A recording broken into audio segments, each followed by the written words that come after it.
Hello guys, welcome to new blog. আজকের ব্লগটা হচ্ছে আমাদের এই রেজুকাল নিয়ে, রেজুল ব্রিজ নিয়ে। বলতে গেলে একদম কাছেই আমাদের এই রেজুল ব্রিজটা বাসার থেকে দুই থি- দুই দুই থেকে 3 কিলোমিটার হবে। তো বাসা থেকে এখন বাইক নিয়ে চলাচ্ছি আমরা এখানে বাতাসকেরে। তো আজকের ব্লগটা হচ্ছে রেজুকাল নিয়ে, রেজুকালের ব্রিজ কি অবস্থা, নতুন একটা ব্রিজ তৈরি করতেছে এখান থেকে। রেজুল ব্রিজটা ভেঙে ফেলতেছে, দেখেন এটা ওইটা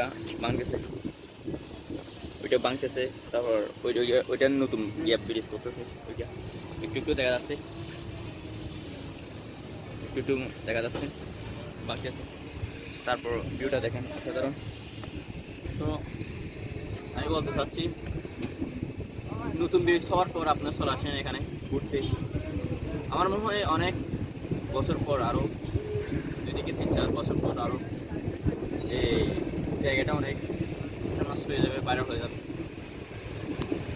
তখন আমার এই পুরাতন ভিডিও, খারাপ ভিডিওটা কেউ দেখবে তারা, এটা স্মৃতি হিসাবে রেখে দিলাম এই ভিডিওটা। সবাই লাইক করবেন, সাবস্ক্রাইব করে দিন, এটা কমেন্ট করে দিন কত সালে ভিডিওটা দেখতেছেন, অ্যান্ড এনজয় করি।